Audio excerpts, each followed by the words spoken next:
સ્વામિનારાયણ સાક્ષાત્ અક્ષર પુરુષોત્તમ સર્વેભ્ય પરમં શાંતિમ આનંદમ સુખમર્પયેત. શ્રી સ્વામિનારાયણ ભગવાનની જય. શ્રી અક્ષર પુરુષોત્તમ મહારાજની જય. શ્રી ગુણાતીતાનંદ સ્વામી મહારાજની જય. શ્રી પ્રમુખ સ્વામી મહારાજની જય. શ્રી મહંત સ્વામી મહારાજની જય. પ્રગટ ગુરુ હરિ પરમ પૂજ્ય મહંત સ્વામી મહારાજની આજ્ઞા અને આશીર્વાદથી આપણે બધાય નિત્ય પ્રાતઃ કથાનો લાભ લઈ રહ્યા છીએ. આજે આપણા માટે મે મહિનાની 22મી તારીખ અને બુધવારનો મહાપવિત્ર દિવસ છે અને 1254મી સભા થાય છે. અને કહત હૈ સહજાનંદ એ વિષય ઉપર 905મો દિવસ થાય છે. ભગવાન સ્વામિનારાયણ ગઢડા પ્રથમ પ્રકરણના 58ના વચનામૃતની અંદર મહાનુભાવાનંદ સ્વામીએ પૂછેલા પ્રશ્નની અંદર મહારાજ પોતે જવાબ આપે છે. ભગવાનની ભક્તિ વૃદ્ધિ પામતી જાય એનો શો ઉપાય છે? ત્યારે મહારાજ એવું બોલ્યા કે મોટા પુરુષનો જેમ જેમ ગુણ ગ્રહણ કરતો જાય તેમ તેમ એની ભક્તિ વૃદ્ધિ પામતી જાય છે. એટલે આપણે વિચાર કરીએ તો શાસ્ત્રોની અંદર મોટા પુરુષના ગુણોનું વર્ણન તો કરેલું જ છે, પરંતુ એવા ગુણોથી પરિપૂર્ણ એવા મોટા પુરુષ કહેતા સત્પુરુષ પૃથ્વી ઉપર પ્રગટ હોય અને એ પ્રગટ ગુણાતીત સત્પુરુષના મહિમાનો જો વિચાર કરે, એ ગુણનો વિચાર કરે તો એમાંથી એને પોતાના જીવનની અંદર ભક્તિ વિશેષ કરીને વૃદ્ધિ પામે છે. પ્રમુખ સ્વામી મહારાજ, યોગીજી મહારાજ અને શાસ્ત્રીજી મહારાજ જેવા ગુણાતીત ગુરુવર્યોએ આપણને બધાને અક્ષરે સહિત પુરુષોત્તમની ઉપાસના કરવા માટેનું એક અદ્ભુત મંદિરોની રચના કરીને આપણને સમજાવ્યું. અને એમાં પણ ભગવાન સ્વામિનારાયણના વચનામૃતના આધાર ઉપર જ સંપ્રદાય અને સિદ્ધાંતને સ્થાપિત કર્યો છે. તો એ શાસ્ત્રીજી મહારાજને પોતાના ઈષ્ટદેવ અને પોતાના ગુરુ હરિ ભગતજી મહારાજની સાથે કેટલી અનન્ય પ્રીતિ કહેવાય. આ ભગવાનની વિશે ભક્તિ કરવામાં આપણી ભક્તિ વૃદ્ધિ ક્યારે પામે? તો આવા ગુણાતીત સંતનો ગુણ આપણે જોવો પડે. જે શાસ્ત્રીજી મહારાજે પોતે સત્સંગની અંદર કેટલા કષ્ટો સહન કર્યા. આમ જોવા જઈએ તો મનુષ્ય માત્ર પોતાના જીવનની અંદર પોતાના પરિવારનું પાલન પોષણ કરવા માટે થઈને ઘણી બધી પ્રકારના કષ્ટો સહન કરતા હોય છે, પરંતુ એ સ્વાર્થમય કષ્ટ છે અને સ્વાર્થને લીધે કષ્ટો સહન કરે છે. જ્યારે બ્રહ્મ સ્વરૂપ શાસ્ત્રીજી મહારાજ પોતે આ સંપ્રદાયની સ્થાપના કરે છે અને અક્ષર અને પુરુષોત્તમનું આપણને શુદ્ધ સનાતન જ્ઞાન આપે છે, ત્યારે એ કેવળ અને કેવળ આપણા બધાના માટે થઈને એમણે કષ્ટો સહન કર્યા છે. એટલે પરને કાજે, એટલે કહેતા કે પરમાર્થ માટે થઈને પોતાના જીવનની અંદર આ પ્રમાણે કષ્ટો સહન કરવા એ પણ એક મોટા પુરુષનો ગુણ છે.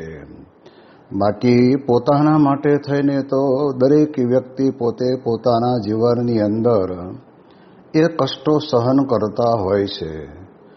પરંતુ આ કષ્ટો કેવા કે કોઈ પણ ભોગે કરીને અક્ષર અને પુરુષોત્તમની જે સનાતન વાત છે એનો પ્રચાર અને પ્રસાર કરવાનું બંધ કરાવવા માટે થઈને જે કષ્ટો એમને મળ્યા છે, કષ્ટો સહન કરવા પડ્યા છે, એમાં કેવળ ને કેવળ આપણને ઉપાસનાની કેટલી જબરજસ્ત ખુમારી બ્રહ્મ સ્વરૂપ શાસ્ત્રીજી મહારાજના અંતરની અંદર હશે.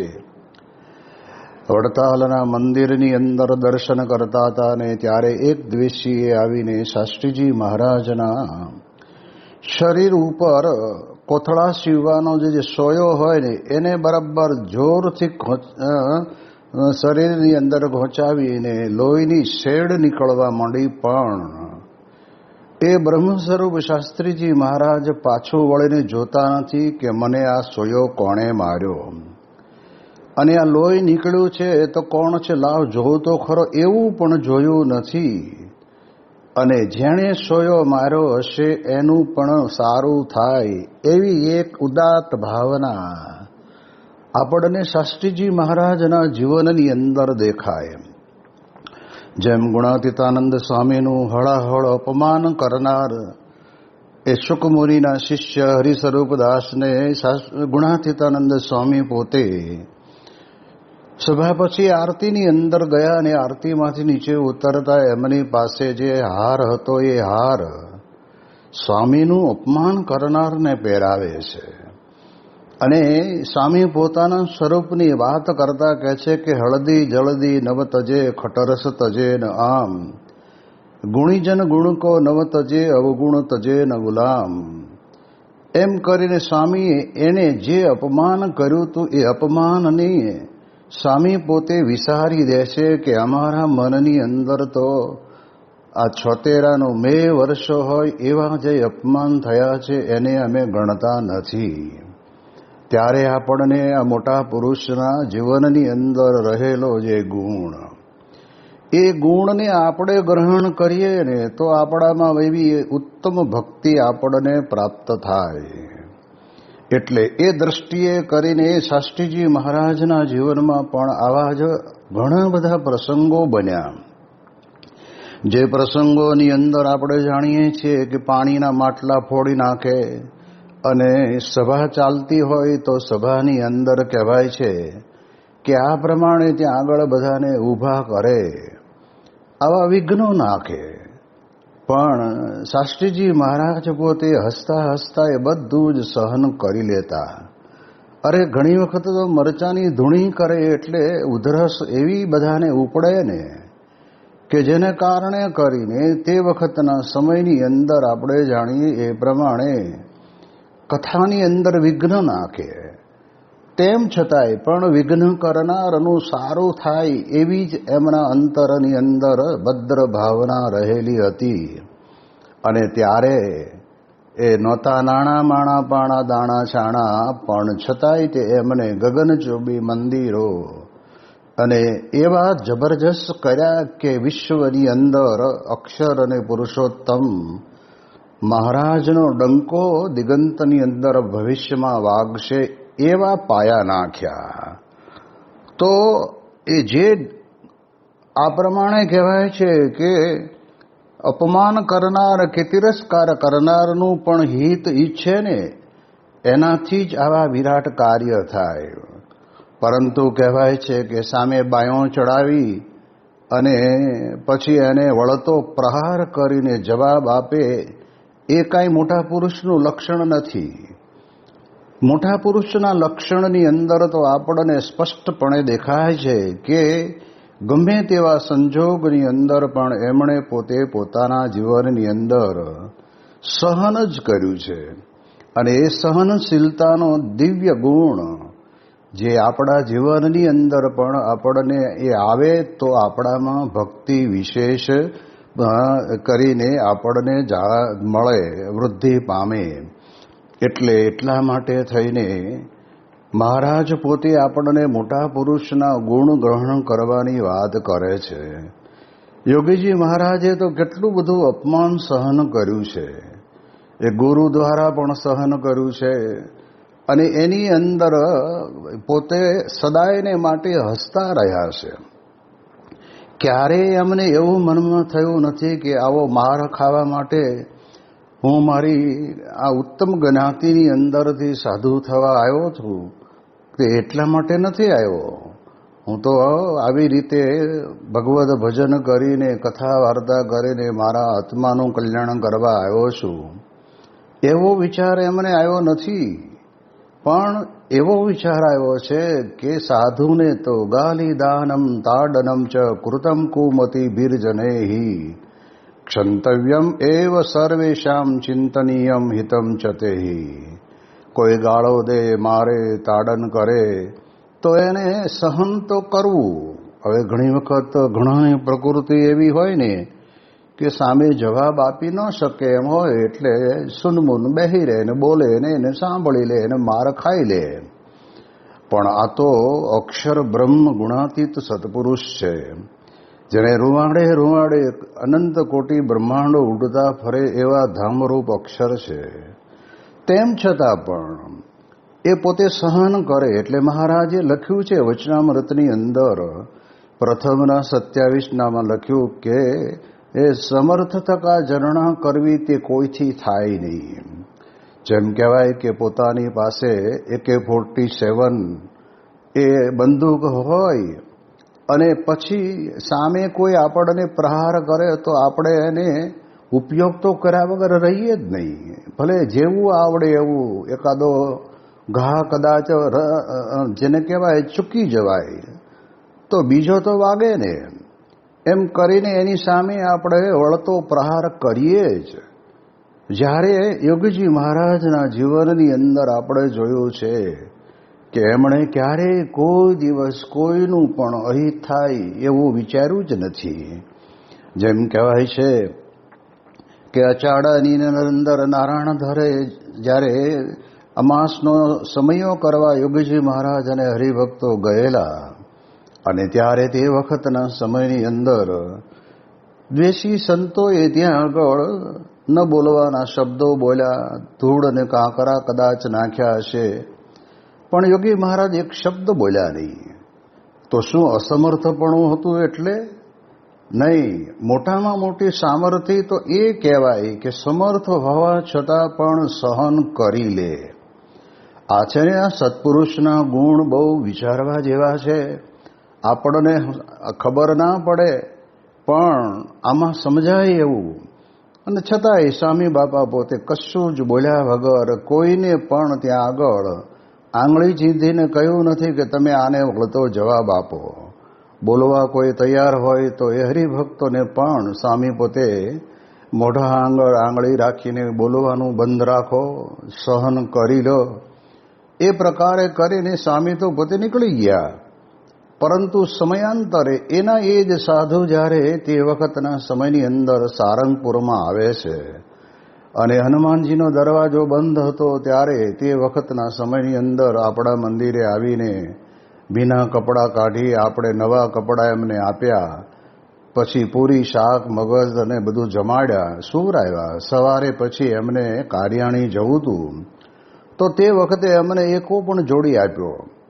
હવે આવા સમયની અંદર જે સંતને આવી રીતે યોગીજી મહારાજને આવી રીતે અપમાન તિરસ્કાર કર્યા હોય એને જોયા તો હોય જ, અને જેણે કર્યા હોય એને ખબર હોય કે આ એ જ યોગીજી મહારાજ છે.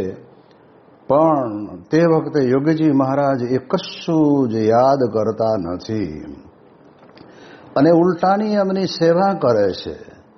ત્યારે એ સંતોને એમ થયું કે આ સાધુ કઈ પ્રકારના છે કે આપણે એમનું હળહળતું અપમાન કર્યું હતું, તેમ છતાં પણ તે વખતે તો આપણને કંઈ પ્રત્યુત્તર ના આપ્યો, પણ અત્યારે આવ્યા છીએ ત્યારે પણ એ આપણને જાણતા તો હશે જ.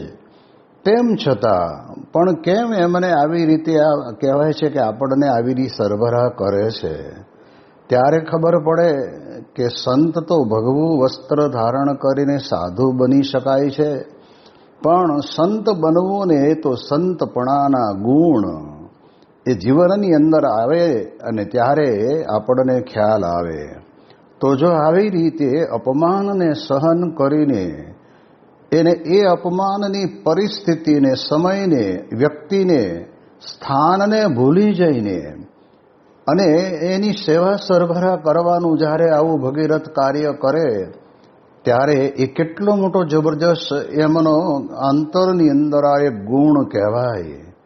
અને એનું પણ સારું થાય એવી ઈચ્છા એમના અંતરની અંદર રહ્યા કરતી હોય તો જો આવા મોટા પુરુષના ગુણને આપણે ગ્રહણ કરીએ, કહેતા એનું ગાન, મનન, ચિંતવન જે કંઈ કરીએ ને એના કારણે કરીને આપણામાં પણ કહેવાય છે કે એવી ભક્તિ આવે. પૂજ્ય વિવેક સાગર સ્વામી ઘણી વખત વાત કરે છે કે એક વખત બાપા પોતે, જોગીજી મહારાજ પોતે ગોંડલ આવ્યા હશે, સાંજનો સમય હતો, ઠાકોરજીનો થાળ ચાલતો હતો અને ત્યારે બાપા ત્યાં આગળ ઠાકોરજીના દર્શન કરવા માટે પધાર્યા. અને ત્યારે તે વખતે ઠાકોરજીના થાળની અંદર સરગવાનું શાક હતું. હવે આપણે જાણીએ છીએ કે સરગવો છે એ શાક બનાવ્યું હોય તો એને ખેંચીને જમવામાં ટાઈમ લાગે. યોગીજી મહારાજ કેવા ભગવાનની ભક્તિ પરાયણ હતા. જે દુનિયાની અંદર લોકો ભક્તિ કરે જ છે, નથી કરતા એમ નહીં. જે ગુણાતીતાનંદ સ્વામીની વાતમાં લખ્યું છે ને કે એક જગ્યાએ એક મંદિરનો પૂજારી છે, ભગવાનને માથે પાગ મૂકે અને કારણોસર કંઈક સરકીને નીચે પડી જાય. અને એવું થતું હતું 2-3 વખત. અને એને જવું હતું ખેતરની અંદર કામ માટે. એટલે ઓલો ગાડાવાળો ઉતાવળ કરે કે હાલો જલ્દી આવે તમે. અને ત્યાં પાગ મૂકીને પડી જાય, પાગ મૂકીને પડી જાય. અને ત્યારે તે વખતે એ ભગવાનની મૂર્તિને ગાલ ઉપર 2 થપાટ લગાવી ધોલ મારીને કહ્યું કે અરે તેરા મથ્થા સરખા રખ, ઓ ગિર જાતી હે પાગ. એમ કર્યું તો સ્વામી કે એને ક્યાં ભગવાનપણાનો ભાવ રહ્યો. આ કોઈ મિત્રતાના દાવે કરીને કહ્યું હતું એવું નહોતું, પણ એને પોતાની વ્યવહારિક પ્રવૃત્તિ જ પ્રધાન હતી. આ તો વરખાસન મળે એટલા માટે સેવા પૂજા કરતા હશે અને પરંપરાની અંદર ચાલી આવતી સેવા પૂજાની જવાબદારી હોય એટલે કદાચ કરે. જ્યારે યોગીજી મહારાજ તરત જ બોલ્યા, સ્વામી કે બપોરે ઠાકોરજીને થાળ જમવામાં અડધો કલાક હોય, એટલે સરગવાનું શાક જો બનાવવું હોય ને તો કહેવાય છે કે બપોરે કરવું. એટલે એમાં મહારાજને શાક જમવામાં આમ ટાઈમ થોડો ઘણો લાગે તો વાંધો નહીં, જમી શકે. અને સાંજે તો 15 કે 20 મિનિટનો ટાઈમ હોય. હવે એટલામાં ભગવાન આ જમવા જાય ત્યારે બીજું જમવાનું રહી જાય અને ભૂખ્યા રહે. આ કેટલી બધી જબરજસ્ત ભગવાનપણાની ભાવના. આપણે બધા જ નજર નાખીને જોઈએ છીએ તો જે મધ્ય મંદિરની અંદર અક્ષર પુરુષોત્તમ મહારાજ છે એ પંચધાતુના બનાવેલા છે. ઘનશ્યામ મહારાજ છે એ પોતે આરસ માર્બલના બનાવેલા છે. અને પ્રથમ ખંડની અંદર ધામીને મુક્ત પણ માર્બલના બનાવેલા છે. હવે કયો ભાવ આમાં આપણને રહે? મૂર્તિ છે પણ પંચધાતુની છે, એવો એક ભાવ તો આપણા અંતરની અંદર રહે જ. જ્યારે ગુણાતીત પુરુષોના જીવનની અંદર આપણે જોઈએ તો એમને પંચધાતુપણાનો ભાવ નથી. આ સાક્ષાત મહારાજ બિરાજમાન છે અને સાક્ષાત અક્ષર બ્રહ્મ બિરાજમાન છે. આપણે જોઈએ તો આપણને કેટલી ઝીણવટભરી વાત આપણને સમજાવે છે. શાસ્ત્રીજી મહારાજે પોતે મૂર્તિ પધરાવી તો મહારાજની નજર ઊંચી. અને ગુણાતીતાનંદ સ્વામી પોતે મહારાજની જોડે સેવામાં ઊભા છે તો ગુણાતીતાનંદ સ્વામીની દ્રષ્ટિ થોડીક નીચી. એટલે મહારાજ કરતા ગુણાતીતાનંદ સ્વામી પોતે નીચી દ્રષ્ટિએ કરીને આપણને દર્શન આપે છે. એવી મૂર્તિઓ બનાવરાવીને પધરાવી છે. આપણે જ્યારે દર્શન કરીએ ને ત્યારે ખ્યાલ આવે, બાકી તો ખબર પડે એવું નથી. એવી જ રીતે મહંત સ્વામી મહારાજ પણ નૈનપુરની અંદર જ્યારે બિરાજતા હતા ત્યારે તે વખતના સમયની અંદર હરિકૃષ્ણ મહારાજની જોડે ગુણાતીતાનંદ સ્વામીની મૂર્તિની પ્રતિષ્ઠા કરવી એવું એમના મનની અંદર સદાય રહેતું કે મહારાજ છે પણ એકલા લાગે છે. એમની જોડે અનાદિની ઉત્તમ જોડ હોય તો બરાબર દર્શન કરવાનું સુખ આવે. અને જ્યારે મૂર્તિ બનાવવાની વાત થઈ ત્યારે તે વખતે પણ મહંત સ્વામી મહારાજે પોતે આ ગોંડલ મંદિરનું દ્રષ્ટાંત આપીને કહેલું કે મહારાજની દ્રષ્ટિ આમ સામાન્ય રીતે ઊંચી હોય અને અક્ષર બ્રહ્મની દ્રષ્ટિ થોડી નીચી હોય મહારાજ કરતા, અને સહેજ મહારાજ કરતા મૂર્તિ પણ નાની હોય. આ જે ભાવ છે એ માત્ર ને માત્ર કે દેખાવનો ભાવ નથી, એમના અંતરની અંદર સાક્ષાત ભાવ છે. જો આ સાક્ષાત ભાવનો ગુણ આપણા જીવનની અંદર આપણને આવે ને તો કહેશે કે આપણા જીવનમાં ભક્તિ છે, દિન દિન પ્રત્યે વૃદ્ધિ પામતી જાય. હવે આ બધા ગુણોનું વર્ણન સ્મરણ કરવાનું છે. આપણને આ જન્મની અંદર કલ્યાણની તો આપણે કોઈ ચિંતા નથી, કારણ કે આપણે જાણીએ છીએ કે એક હરિભગત પોતે ત્યાં આગળ અમદાવાદની અંદર કાળુપુર મંદિરમાં જઈને ઘનશ્યામ મહારાજની પાસે પ્રાર્થનાને ધૂન કરતા હતા કે પૈસા મળો, પૈસા મળો, પૈસા મળો, પૈસા મળો. અને ત્યારે કોઈક ત્યાંથી પસાર થયું હશે અને એણે હમણાં સાંભળ્યું. ત્યારે તે વખતે એને કીધું કે ભાઈ અહીં ભગવાન પાસે પૈસા શું માગો છો, ધન શું માગો છો, ભગવાન પાસે કલ્યાણ માગો ને. અને ત્યારે એણે કહ્યું કે કલ્યાણ તો મને યોગી બાપા અને પ્રમુખ સ્વામી મહારાજ મળ્યા ને એટલે મારું થઈ જ રહ્યું છે.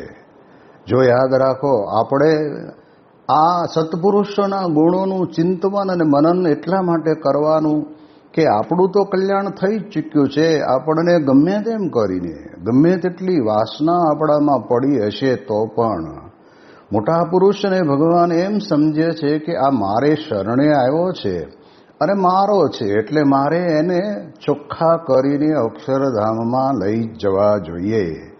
મહારાજ વચનામૃતની અંદર પણ આપણને કહે છે કે અમારે તમારામાં તલ માત્ર કસર રહેવા દેવી નથી.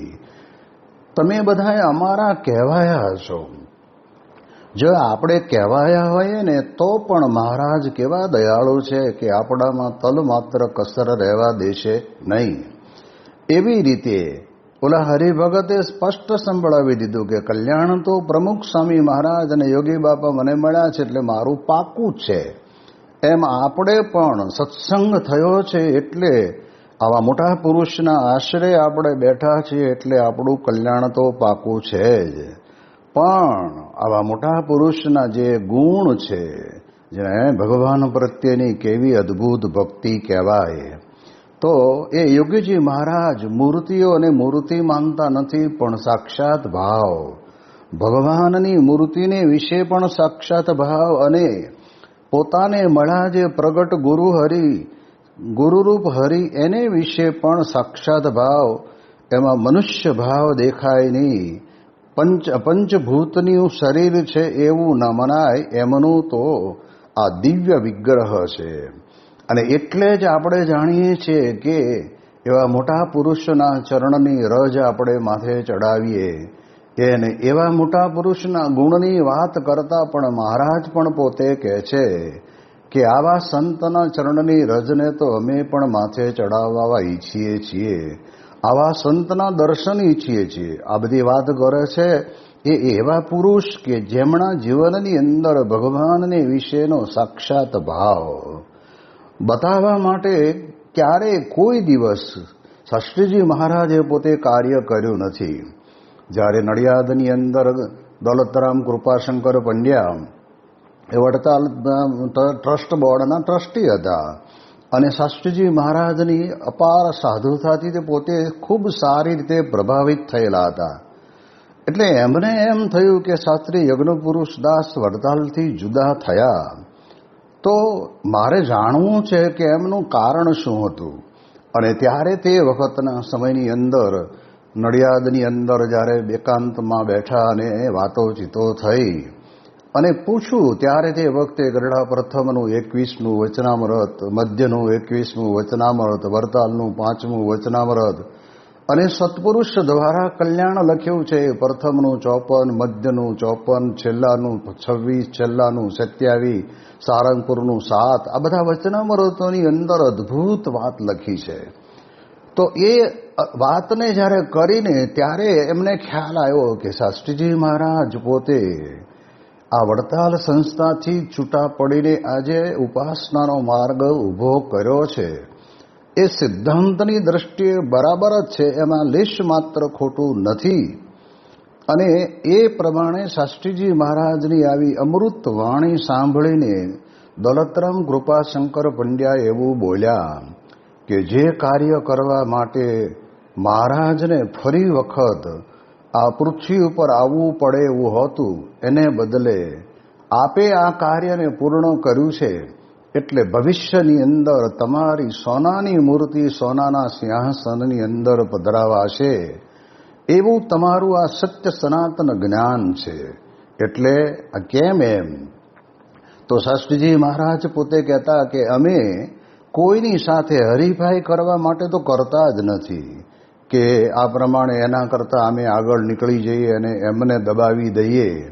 અમારા અંતરની અંદર પણ એટલો ને એટલો જ વડતાલ જેવી સંસ્થા કે કાળુપુર જેવી સંસ્થા, આચાર્ય અને સાધુ સંતોનો બધાનો અંતરની અંદર એટલો જ મહિમા છે, એમાં લેશ માત્ર ઉણપ નથી. આપણે જોઈએ તો આપણને ખબર છે કે અખિલ સ્વામિનારાયણ સંપ્રદાયની અંદર ધર્મકુળ આખું કોઈ જગ્યાએ બિરાજમાન થયું હોય તો ગુરુ હરિશાસ્ત્રીજી મહારાજે પોતે સારંગપુરની અંદર પધરાવ્યું. ઘનશ્યામ મહારાજ, ધર્મદેવ, ભક્તિ માતા, રઘુરજી મહારાજ અને અયોધ્યા પ્રસાદજી મહારાજ, આખું ધર્મકુળ આવી ગયું. અને નિત્ય પ્રત્યે એ ત્યાં ભગવાનના ધરાવેલા થાળ જમે છે. નિત્ય પ્રત્યે એમની 5 ટાઈમે આરતી થાય છે, એમની જય બોલાવાય છે, એમને દંડવત કરવામાં આવે છે અને એમને એવા ભિન્ન ભિન્ન શણગાર પણ કરવામાં આવે છે. એ આપણે જ્યારે જોઈએ તો આપણને ખબર પડે કે શાસ્ત્રીજી મહારાજ પોતે કેટલા બધા એ પ્રમાણે કહેવાય છે કે બધા સિદ્ધાંતને માનતા હતા. ક્યારેય વડતાલ અમારાથી જુદું છે એવું એમણે પોતાના મનની અંદર માન્યું નથી. આ સિદ્ધાંતની બાબતની અંદર કહેવાય છે કે અક્ષરરૂપ જ્યાં સુધી ન બને ત્યાં સુધી પુરુષોત્તમ નારાયણની ભક્તિનો અધિકાર એ કોઈને મળતો નથી. તો આપણે લેવો હોય અધિકાર તો અક્ષર બ્રહ્મના ભાવને આપણે પામવું પડે. એટલે એ માટે થઈને અક્ષર મુક્તની પંક્તિમાં ભળવું હોય તો અક્ષરમ અહમ પુરુષોત્તમ દાસોસ્મી, એ મહંત સ્વામી મહારાજે આપણને જે મંત્ર આપ્યો છે, સાધના મંત્ર, એના દ્વારા આપણે આપણા જીવનની અંદર પણ સમજી શકીએ એવી વાત છે. એટલે ભગવાનને વિશે જે સત્પુરુષને ભગવાનપણાનો ભાવ છે એ ભાવ સાક્ષાત ભાવ છે. ખાલી માત્ર ને માત્ર આ પાષાણની કે પંચધાતુની કે ચિત્રામણની મૂર્તિ છે એવું નથી. સાક્ષાત ભાવ. પ્રમુખ સ્વામી મહારાજ અમદાવાદમાં બિરાજમાન હતા અને તે વખતે મહેસાણાની જમીન સંપાદન કરીને ત્યાં ચારે બાજુ કમ્પાઉન્ડ વોલ કરી, દરવાજો તૈયાર કરી, એક નાનું સિંહાસન કરી અને એની અંદર ઓલ ઇન વન મૂર્તિ પધરાવવાની હતી. હવે મૂર્તિની કહેવાય છે કે ત્યાં આગળ અમદાવાદમાં પ્રમુખ સ્વામી મહારાજ પાસે આપણે ચાંદલો કરી અને એ પ્રમાણે સ્વામી બાપાએ પ્રસાદીની કરી આપી. અને ત્યાર પછી પૂજ્ય ડૉક્ટર સ્વામીને બોલાવી અને આ સંસ્કાર ધામનું ઉદ્ઘાટન કરાયું અને પૂજન અને આરતી થયા. હવે આ પ્રકારે એ પધરાના શેડની અંદર અમે લોકો રહેતા હતા. એટલે સવાર સાંજ આરતી થાય, રવિવારની સભા થાય, અમે રસોઈ બનાવીએ, સવાર સાંજ બપોર ભગવાન અને થાળ થાય. પ્રમુખ સ્વામી મહારાજ અમદાવાદથી આબુ જવાના હતા અને તે વખતે ત્યાંથી જ પસાર થાય એટલે આપણે વિનંતી બાપાને કરેલી, પણ સેવકોની ઈચ્છા ઓછી હતી કે નીકળી જવું. પણ સ્વામી બાપા કે ગાડી અંદર લેલો, આટલા બધા હરિભક્તો આવ્યા છે તો આપણે બધાને મળી લઈએ, મળતા વાર નહીં લાગે. અને જેવી ગાડી અંદર આવી તો એ ઓલ ઇન વન મૂર્તિને પ્રમુખ સ્વામી મહારાજ સેવકને કહે છે કે પાથરણું પાથરો, મારે દંડવત કરવા છે. એમને મન ચિત્રમણની મૂર્તિ નથી હોતી, એમના મનની અંદર તો સાક્ષાત ભાવ જ હોય છે. અને પછી મને કહ્યું કે થોડી વાત કર, ત્યાં સુધીમાં હું નાહી લઉં. અને બાપા પોતે ત્યાં સ્નાન કર્યું. સ્નાન કર્યા પછી બધાને મળ્યા અને આશીર્વાદ આપ્યા. અને પછી બાપા પોતે ત્યાંથી માઉન્ટ આબુની અંદર ભણતા બાળકોને લાભ આપવા માટે પધાર્યા. તો જો આપણને મહારાજ અહીંયા કહે છે કે આવી રીતે મોટા પુરુષના ગુણને ગ્રહણ કરતો જાય, તેમ તેમ આપણા જીવનની અંદર આપણને ભગવાનની ભક્તિ વિશેષ પ્રગતિ થતી જતી હોય છે. એટલે એ વિશેની વિશેષ વાતો આપણે આવતીકાલે કરીશું. શ્રી સ્વામિનારાયણ ભગવાનની જય.